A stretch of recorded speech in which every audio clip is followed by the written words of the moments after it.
Bienvenue dans la grande pyramide de Gizeh, chambre supérieure. À l'entrée du couloir ascendant, on trouve 3 blocs de granit d'une masse estimée de 25 tonnes chacun. Ils étaient destinés à protéger la pyramide des pillards. Mais les voleurs les contournèrent en creusant dans le calcaire tendre qui les entourait, créant ainsi l'entrée des voleurs.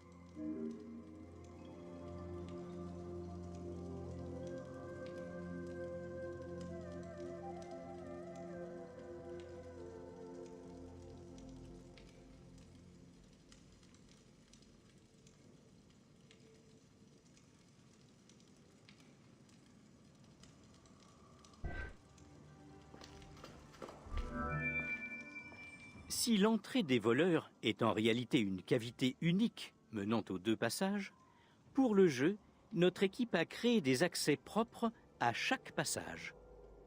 Par conséquent, dans le jeu, une entrée débouche sur le couloir ascendant, tandis qu'une autre mène à la descendrie.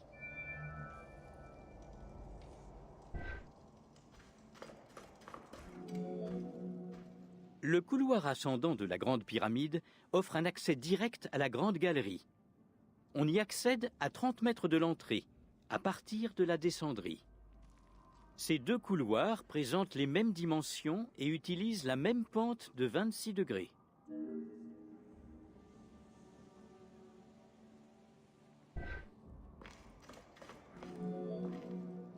Le couloir ascendant présente des parois lisses et comporte de nombreuses pierres trapézoïdales. Le sol et le plafond indiquent que le passage a été agrandi, peut-être à l'occasion des funérailles ou par la suite, afin de permettre aux ouvriers de déplacer les blocs de granit destinés à boucher le couloir.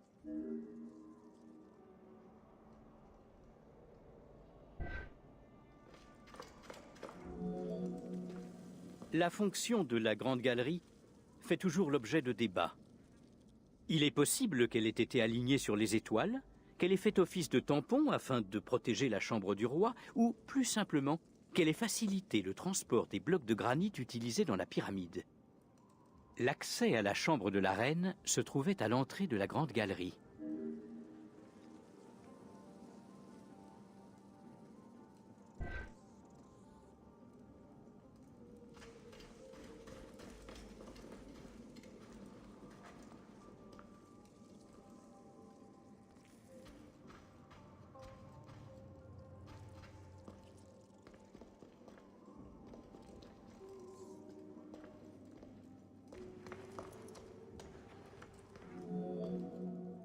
Malgré son appellation de chambre de la reine, on pense qu'aucune souveraine n'a jamais séjourné ici.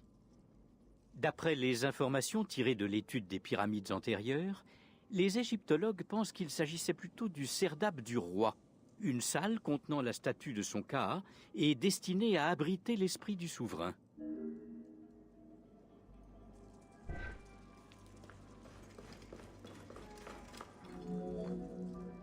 Située au centre exact de la pyramide, selon son axe est-ouest, cette salle présente un plafond voûté et mesure 5,70 m sur 5,20 m.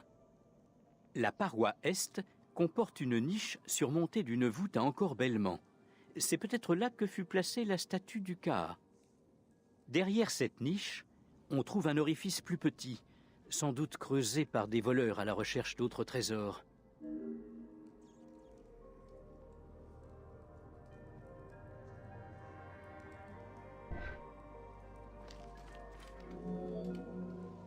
Au XIXe siècle, 2 conduits furent découverts dans les parois nord et sud.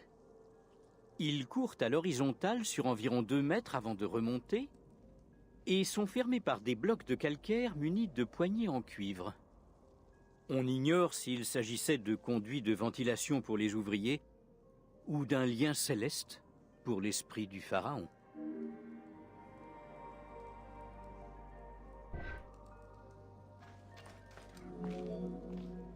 Un scan récent de cette salle a révélé la présence d'une cavité inconnue derrière la paroi nord, au-dessus du couloir descendant. Des analyses sont en cours afin d'établir la nature de cette anomalie, avant de prendre le moindre risque d'endommager l'édifice.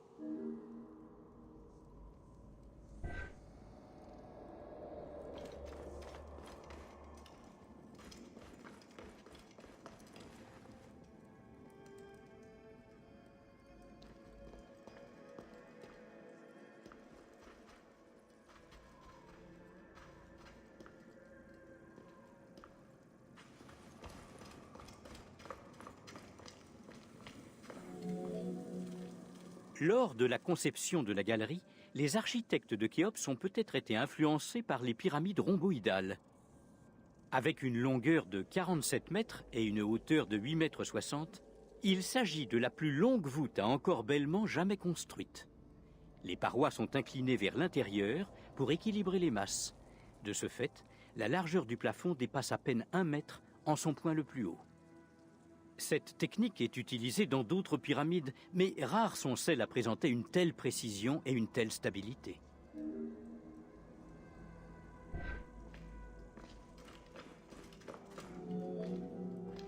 Au-delà de son apparence spectaculaire, la galerie avait une fonction pratique bien précise, mais on ignore toujours laquelle.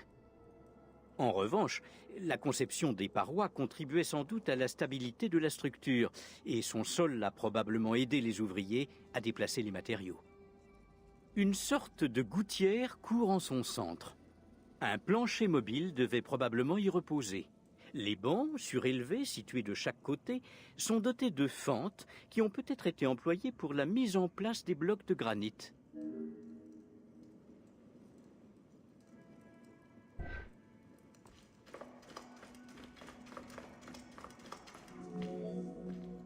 La grande galerie débouche sur une antichambre menant à la chambre du roi.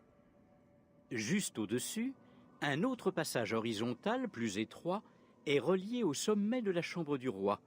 Il permettait aux ouvriers d'accéder aux salles d'allègement des charges.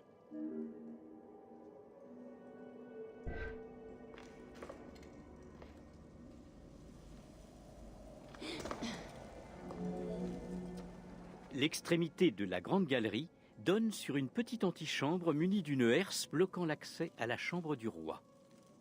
Cette herse était composée de 3 dalles de granit distinctes destinées à être abaissées pour sceller la chambre après l'inhumation du roi.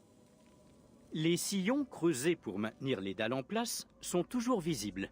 Le système de verrouillage élaboré était composé de sillons pour les cordes et de poulies amenant les pierres en position, à l'image des encoches d'une clé.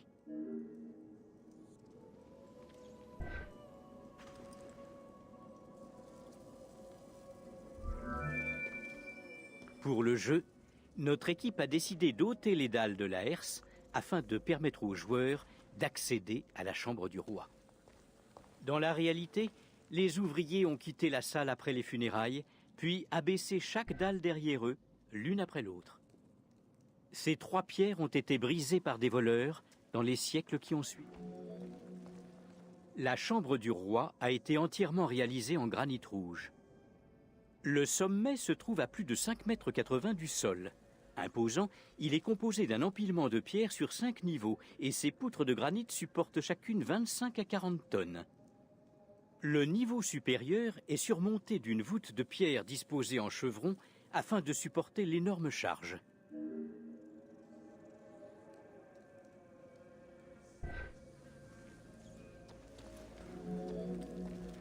Comme pour la chambre de la reine, 2 conduits relient la chambre aux faces nord et sud de la pyramide.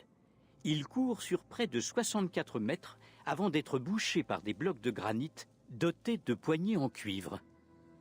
Selon certains experts de l'Ancien Empire, ces conduits devaient mener l'âme du roi aux étoiles. L'incarnation du pharaon en Ré empruntant le conduit nord et son incarnation en Horus utilisant le conduit sud.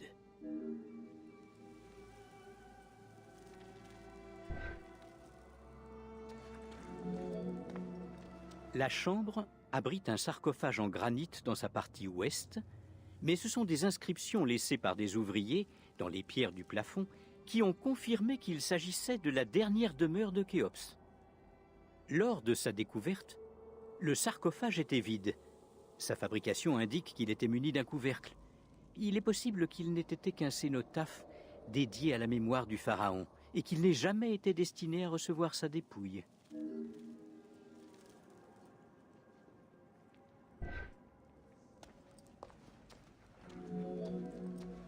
On n'a jamais retrouvé la momie de Khéops. On espère que des salles et conduits encore inconnus de la pyramide fourniront des informations sur son emplacement.